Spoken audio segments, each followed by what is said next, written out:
આવો આપણે આપત્તિઓથી બચવાની નિશાની અને ચેતવણીનો સંદેશ શીર્ષક ઉપદેશ સાથે પરમેશ્વરના વચનનો અભ્યાસ કરીએ. આજે આવો આપણે પહેલા એક નિર્ણાયક પ્રશ્ન પર વિચાર કરીએ. પરમેશ્વરે બાઇબલમાં આપત્તિઓથી બચવાનું ચિહ્ન કેમ નોંધ્યું છે? અને આ ઘટનાઓ થવાની પહેલા તે આપણને ચેતવણીનો સંદેશ કેમ આપે છે? જ્યારે ચેતવણીનો સંદેશ આપવામાં આવે છે તો આપણે તેના પર પૂરું ધ્યાન આપવું જોઈએ. એમ ન કરવાથી અનિવાર્યપણે નુકસાન થશે.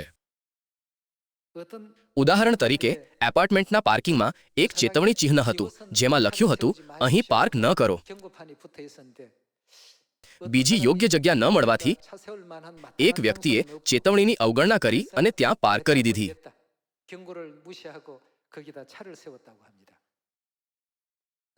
જો કે જ્યારે તે બીજા દિવસે સવારે કામ પર જવા માટે બહાર આવ્યો તો તેણે તેની કારને સંપૂર્ણ રીતે ઢંકાયેલી અને પાકેલા પર્સિમોન્સના ડાઘથી રંગાયેલી જોઈ. ત્યારે જ તેને ચેતવણીનું કારણ સમજાયું. પણ હવે પસ્તાવાનો શો ફાયદો? ખૂબ મોડું થઈ ગયું હતું. તેથી તેની પાસે એવી કારમાં કામ પર જવા સિવાય કોઈ વિકલ્પ ન હતો જેની છત અને બમ્પર પર્સિમોન્સના ડાઘથી સંપૂર્ણપણે રંગાયેલા હતા. આ વાર્તા શીખવે છે કે દરેક ચેતવણી પાછળ હંમેશા એક મહત્વનું કારણ હોય છે. ભૂતકાળમાં ઇસ્રાયેલીઓને પણ ઘણીવાર આવી ચેતવણીઓ મળી હતી. આપણા વિશ્વાસના પૂર્વજોએ ચેતવણીના સંદેશાઓ પર ધ્યાન આપ્યું અને અનુગ્રહપૂર્વક પરમેશ્વરની ઈચ્છાનું પાલન કર્યું. પણ વિદેશીઓએ આવા સંદેશાઓની મજાક ઉડાવી. પરિણામ સ્વરૂપ નૂહના સમયમાં આખી માનવજાતિ નાશ પામી અને લોતના સમયમાં સદોમ અને ગમોરાના લોકો સંપૂર્ણપણે નાશ પામ્યા. પરમેશ્વરે બાઇબલમાં કોઈ બિનજરૂરી વાતો સામેલ નથી કરી. બાઇબલ શું કહે છે કે તે શાના માટે લખવામાં આવ્યું છે? પરમેશ્વરના વચન આપણા ઉદ્ધાર માટે લખવામાં આવ્યા છે. પરમેશ્વર આપણા ઉદ્ધારથી બિનજરૂરી કે અસંબંધિત કંઈ પણ નોંધતા નથી. શું એવી જગ્યા પર ચેતવણી પોસ્ટ કરવાની જરૂર હશે જ્યાં કોઈ ખતરો નથી? ઉદાહરણ તરીકે, કાર પાર્ક કરનાર સાથે દુર્ઘટના ટાળવા પાકેલા પર્સિમોન પડવાની ચેતવણીનું ચિહ્ન લગાવાય છે.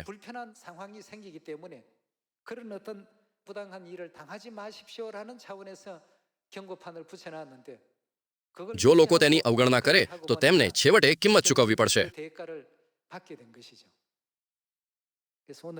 તેથી આજે આપત્તિઓથી બચવાની નિશાની અને ચેતવણીનો સંદેશ ઉપદેશ હેઠળ આવો આપણે બાઇબલમાં પિતા અને માતાની ઈચ્છા શોધીએ. પ્રબોધકોએ હજારો વર્ષોથી આપણને ચેતવણી આપી છે. તો આવો આપણે બાઇબલ દ્વારા જોઈએ કે પવિત્ર આત્માના યુગમાં આ ચેતવણીઓ પ્રત્યે આપણું વિશ્વાસનું વલણ કેવું હોવું જોઈએ.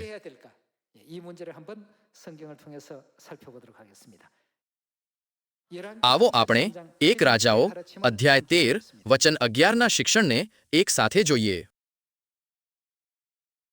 હવે બેથેલમાં એક વૃદ્ધ પ્રબોધક રહેતો હતો અને તેના એક દીકરાએ આવીને તે ઈશ્વર ભક્તે તે દિવસે બેથેલમાં જે સર્વકૃત્યો કર્યા હતા તે તેને કહી સંભળાવ્યા. જે શબ્દો તેણે રાજાને કહ્યા હતા તે પણ તેણે પોતાના પિતાને કહી સંભળાવ્યા. તેઓના પિતાએ તેમને કહ્યું, તે કયે માર્ગે ગયો? હવે યહૂદિયામાંથી આવેલો ઈશ્વર ભક્ત કયે માર્ગે ગયો હતો તે તેના દીકરાઓએ જોયો હતો. તેણે પોતાના દીકરાઓને કહ્યું, મારે માટે ગધેડા પર જીન બાંધો. તેથી તેઓએ તેને માટે ગધેડા પર જીન બાંધ્યું અને તે એના પર બેઠો અને તે ઈશ્વર ભક્તની પાછળ ગયો. ઈશ્વર ભક્ત તેને એલોન વૃક્ષ નીચે બેઠેલો મળ્યો. તેણે તેને પૂછ્યું, યહૂદીઓમાંથી આવેલા ઈશ્વર ભક્ત તે શું તમે છો? એણે કહ્યું, હું તે છું. ત્યારે વૃદ્ધ પ્રબોધકે એને કહ્યું, મારી સાથે ઘેર ચાલો ને રોટલી ખાઓ. એણે કહ્યું, હું તમારી સાથે પાછો નહીં આવું ને તમારા ઘરમાં નહીં જાઉં. તેમજ હું આ જગાએ તમારી સાથે રોટલી પણ નહીં ખાઉં ને પાણી પણ નહીં પીઉં. કેમ કે યહોવાના વચનથી મને એવું કહેવામાં આવ્યું છે કે ત્યાં તારે રોટલી ખાવી નહીં ને પાણી પીવું નહીં ને જે માર્ગે તું ગયો હોય તે પર પાછો વળતા તારે ચાલવું નહીં. પરમેશ્વરે સ્પષ્ટ ચેતવણી આપી. તેની પાછળ એક ચોક્કસ કારણ હતું. પરમેશ્વર કારણ વિના આપણને ડરાવવા કે માત્ર પોતાની શક્તિ અને સામર્થ્યનું પ્રદર્શન કરવા માટે ચેતવણીઓ નથી આપતા. પરમેશ્વરે આમ ન કરવા આજ્ઞા આપી. પણ આવો આપણે જોઈએ કે શું થયું. વચન 18. પછી પેલા વૃદ્ધ પ્રબોધકે એને કહ્યું, હું પણ તમારી માફક પ્રબોધક છું, અને યહોવાના કહેવાથી એક દૂતે મને કહ્યું, એને તારી સાથે તારે ઘેર પાછો તેડી લાવ, કે તે રોટલી ખાય ને પાણી પીએ. પણ તે એને જૂઠું કહેતો હતો. આથી ઈશ્વર ભક્તે તેની સાથે પાછા જઈને તેના ઘરમાં રોટલી ખાધી ને પાણી પીધું. તેઓ જમવા બેઠા હતા એટલામાં એમ થયું કે એને પાછો લઈ આવનાર પ્રબોધક પાસે યહોવાનું વચન આવ્યું. તેણે યહૂદિયામાંથી આવેલા ઈશ્વર ભક્તે પોકારીને કહ્યું, યહોવા આમ કહે છે કે તમે યહોવાના વચન સામે બંધ કર્યું છે, ને તમારા ઈશ્વર યહોવાએ જે આજ્ઞા તમને ફરમાવી તે તમે પાળી નથી. પણ તમે પાછા આવ્યા ને જે જગા વિશે તેમણે તમને કહ્યું હતું કે ત્યાં રોટલી ન ખાતો તેમ પાણી ન પીતો, તેમાં તમે રોટલી ખાધી છે ને પાણી પીધું છે, માટે તમારી લાશ તમારા પિતૃઓની કબરમાં જવા પામશે નહીં. તેણે રોટલી ખાધીને પાણી પીધું. ત્યાર પછી એમ થયું કે વૃદ્ધ પ્રબોધકે ઈશ્વર ભક્ત માટે, એટલે જે પ્રબોધકને તે પાછો વાળી લાવ્યો હતો તેને માટે ગધેડા પર જીન બાંધ્યું. અને એ ઈશ્વર ભક્ત વિદાય થયો. ત્યાર પછી માર્ગમાં એને સિંહ મળ્યો, ને સિંહે એને મારી નાખ્યો, અને એની લાશ માર્ગમાં પડી હતી, ને ગધેડો તેની પાસે ઊભો હતો. સિંહ પણ લાશની પાસે ઊભો હતો. અને જુઓ, ત્યાં થઈને જ જતા માણસોએ લાશને માર્ગમાં પડેલી તથા સિંહને લાશની પાસે ઊભેલો જોયો, અને તેઓએ આવીને નગરમાં જ્યાં વૃદ્ધ પ્રબોધક રહેતો હતો ત્યાં તેની ખબર આપી. જે પ્રબોધક એને માર્ગેથી પાછો વાળ્યો હતો તેણે તે વિશે સાંભળ્યું ત્યારે તેણે કહ્યું, તે ઈશ્વર ભક્ત છે, જેણે યહોવાના વચન સામે બંધ કર્યું હતું, માટે યહોવાએ તેને સિંહને સોંપ્યો છે, ને યહોવાએ તેને પોતાનું જે વેણ કહ્યું હતું તે પ્રમાણે એણે તેને ફાડીને મારી નાખ્યો છે.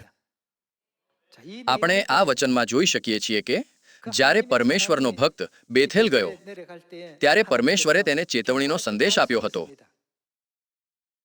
જો કે તેણે ચેતવણીના સંદેશની અવગણના કરી, તેથી પરિણામે એક સિંહે તેને મારી નાખ્યો, અને તેની લાશ રસ્તામાં પડી રહી. ખરેખર એક દુર્ભાગ્યપૂર્ણ અંત. આપણને શીખવવામાં આવે છે કે ભૂતકાળમાં જે કંઈ લખાયું તે આપણા માટે નોંધાયું હતું. તેથી આપણે એક ક્ષણ વિચારવું જોઈએ, બાઇબલમાં આવા અહેવાલો શા માટે નોંધવામાં આવ્યા છે? જ્યારે આપણે પરમેશ્વરની ચેતવણીઓને યોગ્ય રીતે સ્વીકારતા નથી ત્યારે કેવા પરિણામો આવે છે? પરમેશ્વરે આપણને ડરાવવા માટે આ અભિલેખો નથી છોડ્યા. પરમેશ્વરની દરેક ચેતવણીમાં આપણી રક્ષા કરવાની તેમની ઈચ્છા હોય છે. જેમ વાર્તાના માણસે ચેતવણીની અવગણના કરી બગડેલી ગાડીમાં કામે જવું પડ્યું,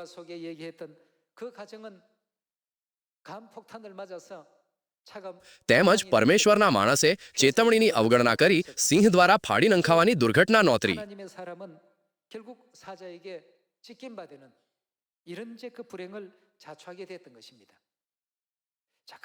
ત્યારે આપણે વિચારવું જોઈએ કે પરમેશ્વર આ યુગમાં આવી આજ્ઞાઓ કેમ આપે છે? તૈયાર રહો અને નવા કરારના પાસ્ખા પર્વની મુદ્રા લો, જેથી તમે છેલ્લી આપત્તિથી બચી શકો.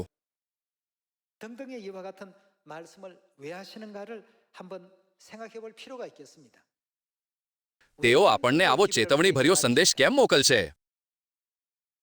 લગભગ 3500 વર્ષ પહેલા મૂસાના સમયમાં ઇઝરાયેલના લોકો મિસર દેશમાં રહેતા હતા.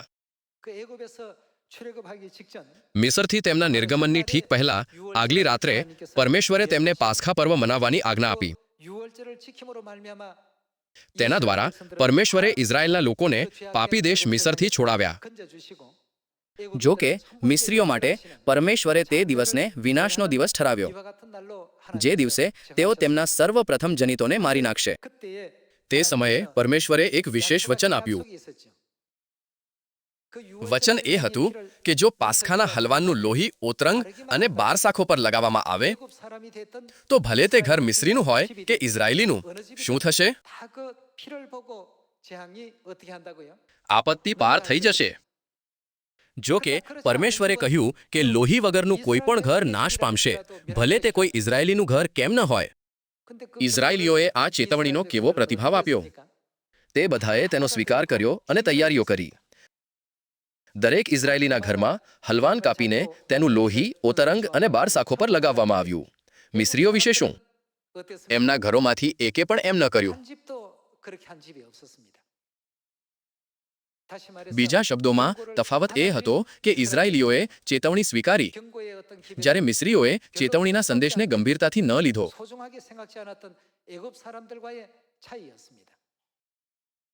આવો આપણે પરિણામ જોવા માટે 3500 વર્ષ પહેલાના ઇતિહાસ પર ટૂંકમાં પાછા ફરીએ અને પરમેશ્વરની દૈવી યોજના પર ફરી વિચાર કરીએ, જેમણે આ યુગમાં પણ આપણને વિપત્તિઓથી બચાવવા પાસ્ખા પર્વ પર ખૂબ ભાર મૂક્યો. આવો આપણે સાથે નિર્ગમન અધ્યાય 12 વચન 11 જોઈએ. અને તે તમારે આ પ્રમાણે ખાવું, એટલે તમારી કમર બાંધીને, તમારા પગરખા પહેરીને તથા તમારી લાકડી તમારા હાથમાં લઈને ખાવું, અને તમારે તે જલ્દી જલ્દી ખાઈ લેવું. તે યહોવાનું પાસ્ખા છે. કેમ કે તે રાત્રે હું આખા મિસ્ર દેશમાં ફરીશ ને મિસ્ર દેશમાં મનુષ્યના તથા પશુના સર્વપ્રથમ જનિતને મારી નાખીશ, અને હું મિસ્રના સર્વ દેવો પર ન્યાયાશાસન લાવીશ. હું યહોવા છું. આ તે દ્રશ્ય છે જ્યાં પરમેશ્વરે ચેતવણી આપી હતી, ખરું ને? અને તમે જે ઘરમાં રહો છો તે ઉપરનું રક્ત તમારા લાભમાં ચિહ્નરૂપ થશે. અને જ્યારે હું મિસ્ર દેશ પર મરો લાવીશ, ત્યારે હું તે રક્ત જોઈને તમને ટાળી મૂકીશ ને તમારો વિનાશ કરવાને તમારા પર મરકી આવશે નહીં. અને આ દિવસ તમારે માટે યાદગીરીનો દિવસ થાય ને તમારે યહોવા પ્રત્યે એનું પર્વ પાળવું. વંશ પરંપરા તમારે નિત્યના વિધિથી તે પર્વ પાળવું. તેમણે તેમને આવનારી પેઢીઓ સુધી તેને મનાવવાની આજ્ઞા આપી. આવો આપણે વચન 21 જોઈએ. ત્યારે મૂસાએ ઇઝરાયેલના સર્વ વડીલોને બોલાવીને તેઓને કહ્યું, જાઓ ને તમારા કુટુંબો પ્રમાણે હલવાનો લઈને પાસ્ખા કાપો, અને ગુફાની એક જોડી લઈને તેને વાસણમાંના રક્તમાં બોળીને ઓતરંગ પર તથા બંને બારસાખ પર તે વાસણમાંના રક્તમાંથી છાંટો.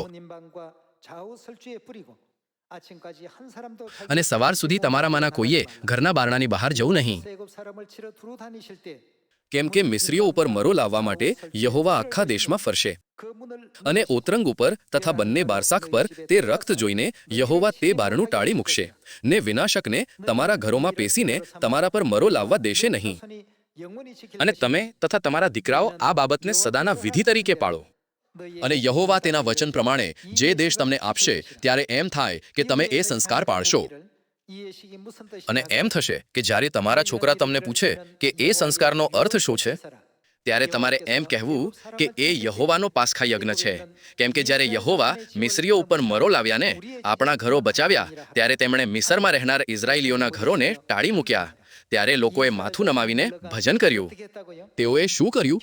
પરમેશ્વરે જે સૂચના આપી હતી તેનું તેઓએ બરાબર પાલન કર્યું. અને ઇઝરાયેલી લોકોએ જઈને તે પ્રમાણે કર્યું. જેમ યહોવાએ મૂસાને તથા હારૂનને આજ્ઞા આપી હતી તેમ તેઓએ કર્યું. જે જગ્યાએ તેઓએ ચેતવણીનો સંદેશો સ્વીકાર્યો અને તેના પર કાર્ય કર્યું, ત્યાં એક પણ વ્યક્તિને નુકસાન થયું ન હતું. આવો આપણે વચન 29 પર જઈએ.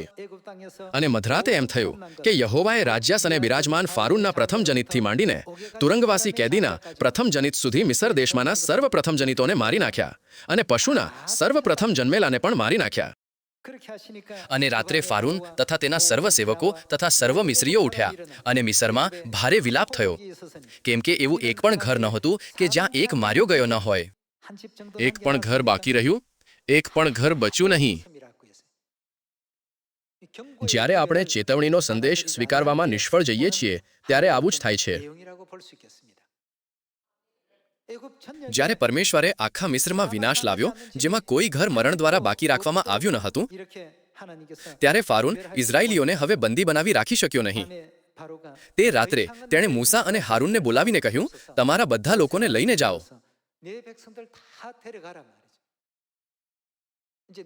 તેમની મુક્તિનો અહેવાલ વચન 31માં શરૂ થાય છે. જો આપણે 3500 વર્ષ પહેલાના ઇતિહાસ પર વિચાર કરીએ, ગોશેન પ્રદેશ જ્યાં ચેતવણીનો સંદેશ સ્વીકારનાર ઇઝરાયેલીઓ રહેતા હતા, અને મિસરના અન્ય પ્રદેશો જ્યાં તે સંદેશ નકારાયો હતો, તે બંને વચ્ચેનો તફાવત, તો આપણે એ નિષ્કર્ષ પર પહોંચવું જોઈએ કે પરમેશ્વર આ યુગમાં માનવજાત પર જે અંતિમ ન્યાય લાવશે તેની આપણે ઉપેક્ષા નથી કરી શકતા. દરેક યુગમાં આપણે ચેતવણીના સંદેશ પર ધ્યાન આપવું જોઈએ. પણ જો આપણે વિપત્તિ શરૂ થઈ ગયા પછી જ તૈયારી કરવાનું શરૂ કરીએ તો શું થશે? ત્યારે ઘણું મોડું થઈ ગયું હશે. આ કારણે 1 થેસ્સાલોનિકીઓનું પુસ્તક પરમેશ્વરના આગમનનું વર્ણન કેવી રીતે કરે છે? તે ચોરની જેમ અનપેક્ષિત રીતે અચાનક આવશે. જો આપણે તેની અપેક્ષા રાખી હોત તો આપણે તૈયાર હોત.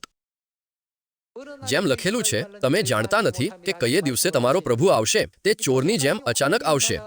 ત્યારે પરિણામ શું આવશે? લોકો અત્યાર રહેશે કેમ કે તેઓ વિશ્વાસ કરવામાં નિષ્ફળ રહ્યા. ભલે પરમેશ્વર હજારો વર્ષોથી તેમની ચેતવણીનો સંદેશ મોકલી રહ્યા છે, તેમ છતાં એવા લોકો છે જે તેનો સ્વીકાર કરતા નથી. તેઓ કહે છે, ઓહ, તે જ જૂની વાર્તા. શું પાદરી હંમેશા આ જ પ્રચાર નથી કરતા? સરળ શબ્દોમાં કહીએ તો, જેઓ આ રીતે પરમેશ્વરના વચનને નકારે છે, તેમના માટે સમસ્યાઓ ઊભી થશે, ભલે તેઓ ઇઝરાયેલના લોકો કેમ ન હોય. જેમ આપણે એક રાજાઓમાં જોયું,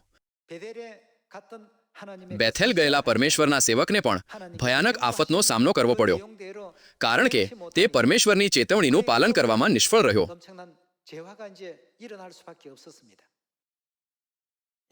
આજે આપણે પોતાને પૂછીએ છીએ, બાઇબલમાં આવી નોંધ કેમ છે?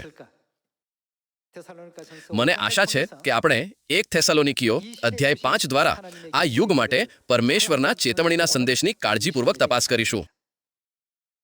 આવો આપણે 1 થેસલોનિકીઓ અધ્યાય 5 વચન 1 સાથે જોઈએ. પણ ભાઈઓ, સમયો તથા પ્રસંગો વિશે તમને લખવાની કંઈ પણ અગત્ય નથી, કેમ કે તમે પોતે સારી રીતે જાણો છો કે જેમ રાતે ચોર આવે છે તેમ પ્રભુનો દિવસ આવે છે.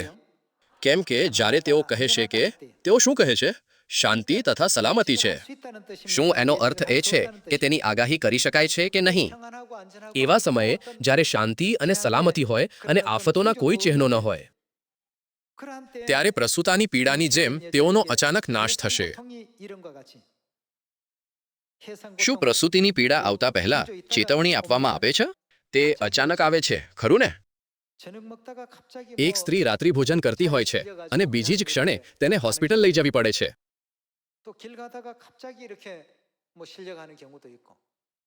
કોઈ રસ્તા પર ચાલતી હોય અને અચાનક પ્રસવનો સમય થઈ જાય છે.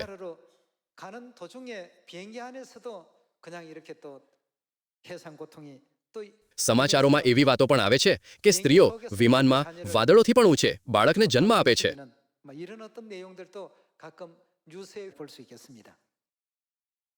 પ્રસૂતાની પીડાની જેમ તેઓનો કેવી રીતે નાશ થશે? અચાનક નાશ થશે અને તેઓ બચી નહીં જ જશે. અચાનક શબ્દનો અર્થ શું છે? તેનો અર્થ છે કે તૈયાર થવાનો સમય નથી. તે ત્યારે આવે છે જ્યારે તેઓ સંપૂર્ણ રીતે તૈયાર ન હોય. ત્યારે શું થાય છે? બાઇબલ કહે છે તેઓ બચી નહીં જ જશે. તેઓ શેનાથી બચી શકતા નથી? તેમાં લખ્યું છે કે તેઓ કોઈ પણ રીતે આફત અને વિનાશથી બચશે નહીં. તેથી હવે આપણે શું કરવું જોઈએ? શું પરમેશ્વરે આપણને ચેતવ્યા નથી? હજારો વર્ષોથી પરમેશ્વરે આપણને આ યુગ વિશે ચેતવણી આપી છે, છતાં લોકો તેને એમ કહીને નકારે છે, ચોક્કસ નહીં. આવી વાતો તો પસાર થઈ જાય છે. હવે વાસ્તવિકતા વાઘ આવ્યો કહેનાર છોકરાની વાર્તા જેવી બની રહી છે. 2 પિતર અધ્યાય 3 વચન 6. તેથી તે સમયનું જગત પાણીમાં ડૂબીને નાશ પામ્યું. હમણાંના આકાશ તથા પૃથ્વી તે જ શબ્દથી ન્યાયકાળ તથા અધર્મી માણસોના નાશના દિવસ સુધી રાખી મૂકેલા, છતાં બાળવાને માટે તૈયાર રાખેલા છે. આપણે પોતાને પૂછવું જોઈએ, આ શબ્દો કેમ અસ્તિત્વમાં છે? પવિત્ર આત્માથી પ્રેરિત થઈ પ્રબોધકોએ આ લખાણો બાઇબલમાં આપણા માટે કેમ નોંધીને રહેવા દીધા? આ બાબત આપણે ચોક્કસપણે હૃદયમાં લેવી જોઈએ. આ બધી ચેતવણીઓ છે. તેથી આ બધી બાબતો માટે તૈયારી કરો, તૈયાર રહો. ઘણા ચિહ્નો બતાવ્યા પછી વિનાશ નથી આવતો. તે કોઈ સૂચના આપ્યા વગર અચાનક આવે છે. જ્યારે સિયોંગસુ પુલ તૂટી પડ્યો, શું તે ધીમે ધીમે તૂટ્યો? કામ પર જઈ રહેલા લોકોથી ભરેલી ઘણી કાર પુલ પર હતી. વિદ્યાર્થીઓ શાળાએ જવા બસમાં ચડ્યા હતા. પછી અચાનક પુલ તૂટી પડ્યો. આ બધું એક ક્ષણમાં થઈ ગયું. જો તેઓ જાણતા હોત તો ચોક્કસ કોઈ તે પુલ પરથી પસાર ન થાત. જો કે પરમેશ્વર બધું જ પહેલાથી જુએ છે, તો તે શું કરે છે? તે આરંભથી અંત જુએ છે. તેથી તેમણે આપણને, તેમને સંતાનોને ચેતવણી આપી. તેમણે આ વાતો આપણને જણાવી. છેલ્લા દિવસોમાં લખ્યું છે કે નૂહના સમયની દુનિયા જળ પ્રલયથી નષ્ટ થઈ હતી. ત્યારે વર્તમાન આકાશ અને પૃથ્વી અગ્નિ માટે આરક્ષિત છે, જે ન્યાયના દિવસ અને અધર્મીઓના વિનાશ માટે રખાયા છે. જો કે પરમેશ્વરે આપણને આ ચેતવણીનો સંદેશ એક કારણથી મોકલ્યો છે. તે નથી ઈચ્છતા કે કોઈનો પણ નાશ થાય, પણ બધા પસ્તાવો કરે. આવો આપણે વચન 9 પર જઈએ. વિલંબનો જેવો અર્થ કેટલાક લોકો કરે છે, તેમ પ્રભુ પોતાના વચન સંબંધી વિલંબ કરતા નથી. પણ કોઈનો નાશ ન થાય, પણ બધા પશ્ચાતાપ કરે, એવું ઈચ્છીને પ્રભુ તમારે વિશે ધીરજ રાખે છે. આ ચેતવણીના સંદેશ દ્વારા પરમેશ્વર ઈચ્છે છે કે તેમના સર્વ સંતાનો જલ્દી પશ્ચાતાપ કરી ઉદ્ધારના માર્ગ પર આવે. વચન 10. પણ જેમ ચોર આવે છે તેમ પ્રભુનો દિવસ આવશે. તે સમયે આકાશો મોટી ગર્જના સહિત જતા રહેશે, ને તત્વો અગ્નિથી પીગળી જશે, અને પૃથ્વીને તથા તે પરના કામોને બાળી નાખવામાં આવશે. તો એ સર્વ લય પામનાર છે. માટે પવિત્ર આચરણ તથા ભક્તિભાવમાં તમારે કેવા થવું જોઈએ? આ વસ્તુઓ ચોક્કસ થશે, તો આપણે કેવા લોકો થવું જોઈએ? ભૂતકાળનો ઇતિહાસ ભવિષ્યની બાબતોનો પડછાયો હોવાથી, તેથી આપણે 3500 વર્ષ પહેલાના મૂસાના સમયના ઇતિહાસ પર નજર કરવી જોઈએ.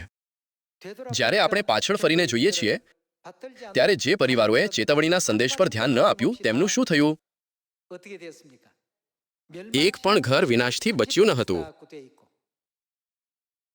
બાઇબલ આપણને કહે છે કે જે પરિવારોએ પરમેશ્વરની ચેતવણીના વચનનું પાલન કર્યું, પાસ્ખાના હલવાનની બલિ કરી અને તેનું લોહી પોતાની 12 શાખો અને ઓતરંગ પર લગાવ્યું, તે બધાને વિનાશ કરનાર સ્વર્ગદૂત તેમના ઘરો પરથી પસાર થતા આપત્તિથી મુક્ત થવાનો અનુગ્રહ પ્રાપ્ત થયો. આવો આપણે ફરીથી વચન 11 જોઈએ. તો એ સર્વ લય પામનાર છે. માટે પવિત્ર આચરણ તથા ભક્તિભાવમાં તમારે કેવા થવું જોઈએ? ઈશ્વરના જે દિવસે આકાશો સળગીને લય પામશે તથા તત્વો બળીને પીગળી જશે, તેના આવવાની આતુરતાથી તમારે અપેક્ષા રાખવી. જો કે આપણી પાસે શું છે? આપણી પાસે પરમેશ્વરનું વચન છે. તો પણ આપણે તેમના વચન પ્રમાણે નવા આકાશ તથા નવી પૃથ્વી જેમાં ન્યાયીપણું વસે છે, તેની વાટ જોઈએ છીએ. એ માટે વહાલાઓ, તેઓની રાહ જોઈને તમે તેમની નજરે નિષ્કલંક તથા નિર્દોષ થઈને શાંતિમાં રહેવાને યત્ન કરો. ચોક્કસ પરમેશ્વરનું આ વચન આપણને આપવામાં આવ્યું છે. કોઈ પણ યુગમાં જ્યારે ચેતવણીનો સંદેશ આવે છે, તો તેની અવગણના કરનારાઓનો નાશ કરવામાં આવશે. સદોમ અને ગમોરાહના સમયમાં લોતના જમાઈઓએ ચેતવણીના સંદેશને કેવો પ્રતિભાવ આપ્યો? તેમણે તેને અવગણ્યો ને સૌ મરી ગયા. જો આપણે ચેતવણીના સંદેશને તુચ્છ ગણીશું, તો આપણે સૌ વિનાશ પામીશું. આ ઉપરાંત આ વિનાશ શરીરના વિનાશ સાથે સમાપ્ત નથી થતો. શરીરના વિનાશની સાથે બીજા કયા પ્રકારનો વિનાશ પણ આવે છે?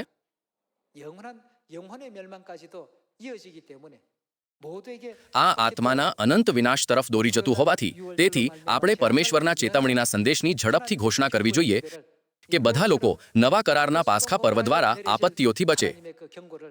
જેમ લોત સદોમ અને ગોમોરા પર આવનાર ન્યાયની ચેતવણી આપવા તેના જમાઈઓ પાસે ગયો હતો. બાઇબલમાં આ વચનો કોઈ કારણસર છે. આપણે તેને ક્યારેય હળવાશથી ન જોવા જોઈએ. આવો આપણે ગીતશાસ્ત્ર અધ્યાય 91માં પરમેશ્વરના વચનને અંકિત કરીએ, જે કહે છે, પરમેશ્વરની ઈચ્છા પાળનાર તેમની સંતાનોનું આપત્તિઓથી રક્ષણ થશે અને તેઓ સુરક્ષિત રહેશે, ભલે તેમની પડખે 1000 અને જમણી બાજુએ 10,000 પડે. ગીતશાસ્ત્ર અધ્યાય 91 વચન 7. તારી બાજુએ 1000 અને તારે જમણે હાથે 10,000 માણસો પડશે. એ હકીકત કે 1000 પડશે અને 10,000 પડશે, તે નાની આપત્તિઓનો ઉલ્લેખ નથી, જેમાં 1 કે 2 લોકો મૃત્યુ પામે છે. આપણે કહી શકીએ કે આ આપત્તિ ખરેખર એક ભયંકર આપત્તિ છે. તારી બાજુએ 1000 અને તારે જમણે હાથે 10,000 માણસો પડશે, પણ તે તારી પાસે આવશે નહીં. વિપત્તિ તેમની પાસે કેમ નથી આવી શકતી? શું એનું કારણ એ નથી કે પરમેશ્વર તરફથી એક ચિહ્ન છે જે તેને તેમની પાસે આવતા રોકે છે? તેમણે આપણને સૌને આપત્તિઓથી બચવાની નિશાની આપી છે. પ્રકટીકરણ શું કહે છે કે તે ચિહ્ન ક્યાં મૂકવામાં આવ્યું છે? એવું કહેવામાં આવ્યું છે કે આપણા કપાળ પર મુદ્રા લગાવવામાં આવી છે. શું તેમણે એવું નથી કર્યું જેથી આપણને કદી હાનિ ન થાય? આવો આપણે આગળ વધીએ. તું માત્ર નજરે જોશે, તું દુષ્ટોને મળેલો બદલો દેખશે. કેમ કે હે યહોવા, તમે મારા આધાર છો. તે પરાત્પરને તારો આશ્રય કર્યો છે. તારા પર કંઈ દુઃખ આવી પડશે નહીં. મરકી તારા તંબુની પાસે આવશે નહીં. તને તારા સર્વ માર્ગમાં સંભાળવાને માટે તે પોતાના દૂતોને આજ્ઞા આપશે. તેઓ પોતાને હાથે તને ધરી રાખશે, રખેને તારો પગ પથ્થર પર અફળાય. તું સિંહ તથા સાપ પર પગ મૂકશે, સિંહના બચ્ચાને તથા સાપને તું છૂંદી નાખશે. તેણે મારા પર પોતાનો પ્રેમ બેસાડ્યો છે. યહોવા શું કરશે? માટે હું તેને બચાવીશ. આખરે પરમેશ્વરને પ્રેમ કરનારાઓ કેવા લોકો હોય છે? યોહાન અધ્યાય 14 વચન 15માં તે કહે છે, જો તમે મારા પર પ્રેમ રાખો છો તો મારી આજ્ઞાઓ પાળશો. ત્યારે આ પરમેશ્વરની કઈ આજ્ઞાનો ઉલ્લેખ કરી રહ્યું છે? જેમ આપણે પાસ્ખા પર્વની આજ્ઞા પવિત્ર માનીએ છીએ, શું તેમણે આપણને આપત્તિથી બચવાનું વચન નથી આપ્યું? આવો આપણે યોહાન અધ્યાય 14 વચન 15 પર જઈએ. જો તમે મારા પર પ્રેમ રાખો છો, જો તમે ખરેખર પરમેશ્વર પર પ્રેમ રાખો છો, તો તમારે શું કરવું જોઈએ? તો મારી આજ્ઞાઓ પાળશો. આવો આપણે વચન 21 પર જઈએ. જેની પાસે મારી આજ્ઞાઓ છે અને જે તેઓને પાળે છે, તે કોણ છે? તે જ મારા પર પ્રેમ રાખે છે. આ બે વચનો પ્રમાણે જ્યારે કોઈ વ્યક્તિ પરમેશ્વરની આજ્ઞાઓનું પાલન કરે છે, તો તે કોને પ્રેમ કરે છે? ગીતશાસ્ત્ર અધ્યાય 91માં પરમેશ્વર કહે છે, તારી બાજુએ 1000 અને તારે જમણે હાથે 10,000 માણસો પડશે, પણ આ વિપત્તિ તમને શું કરશે? તે તારી પાસે આવશે નહીં. પરમેશ્વરની આજ્ઞાઓનું પાલન કરનારા લોકો કોણ છે? શું તેઓ સિયોનની સંતાન એટલે પર્વોના લોકો નથી? પર્વોમાં, નવા કરારના પાસ્ખા પર્વોમાં આપત્તિઓથી બચવાનો વાયદો છે. જેમણે નવા કરારના પાસ્ખા પર્વ દ્વારા મુદ્રા પ્રાપ્ત કરી છે, તે સર્વ માટે પરમેશ્વરનું સ્પષ્ટ વચન છે. ભલે તેમની પડખે 1000 અને જમણી બાજુ 10,000 પડે. આ એક બે વ્યક્તિઓ નહીં, પણ એક સાથે આફતો ભોગવતા અગણિત લોકોની વાત છે.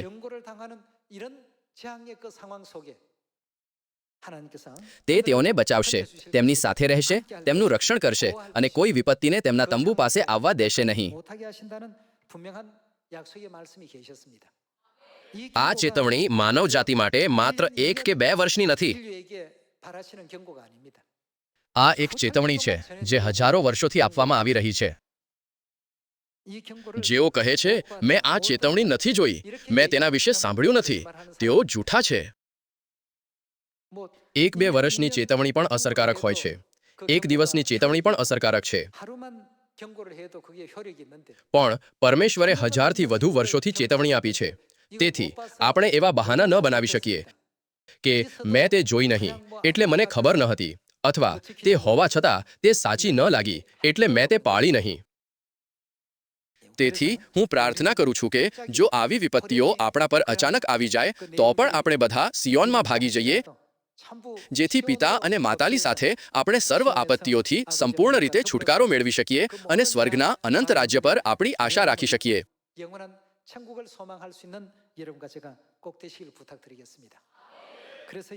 એટલે પરમેશ્વર આ વચનમાં કહે છે, તે મારા પર પ્રેમ કરે છે, એટલે હું તેનો ઉદ્ધાર કરીશ.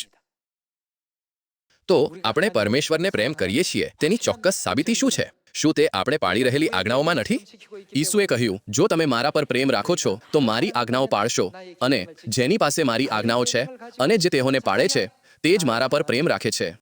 આ રીતે ઈસુએ તે લોકો વચ્ચે તફાવત કર્યો જે ફક્ત તેમના હોઠોથી તેમનું સન્માન કરે છે. હું તમને પ્રેમ કરું છું, હું તમને પ્રેમ કરું છું, અને તે જેઓ સાચા હૃદયથી શબ્દો વિના પણ તેમના પર પ્રેમ રાખે છે. ત્યારે આ લોકો કઈ જગ્યાએ ભેગા થાય છે? તે સિયોન છે, જ્યાં પરમેશ્વરના પર્વો મનાવાય છે. શું તે આપણું ચર્ચ ઓફ ગોડ નથી? તે આપણો સિયોન છે જે આખી દુનિયામાં છે. સિયોનમાં અનુગ્રહિત પર્વો મનાવાય છે અને પરમેશ્વરના પુષ્કળ અનુગ્રહમાં સાબ્બાત આરાધના થાય છે. આપણે પરમેશ્વરની નિશ્ચિત ચેતવણી પર ધ્યાન આપવું જોઈએ. કૃપા કરીને 3500 વર્ષ પહેલા મૂસા દ્વારા પરમેશ્વરનું વચન પ્રાપ્ત કર્યા પછી ઇઝરાયેલીઓને જે પરિણામ આપવામાં આવ્યું હતું તેના પર વિચાર કરો. બાઇબલ નોંધે છે, જેમ યહોવાએ મૂસાને તથા હારૂનને આજ્ઞા આપી હતી તેમ તેઓએ કર્યું. આજે મેં તમને પરમેશ્વરની આજ્ઞા સંભળાવી છે. તેથી આપણે પણ પરમેશ્વરની શિક્ષાઓ પ્રમાણે સિયોનમાં ભાગી જવું જોઈએ. મારું માનવું છે કે આપણે ચોક્કસ એવા લોકો બનવું જોઈએ જે સિયોનમાં જીવનના પવિત્ર પર્વોને અનુગ્રહપૂર્વક પાળે, જેના પર પરમેશ્વર પોતાના આશીર્વાદ વરસાવશે. તમારો ખૂબ ખૂબ આભાર.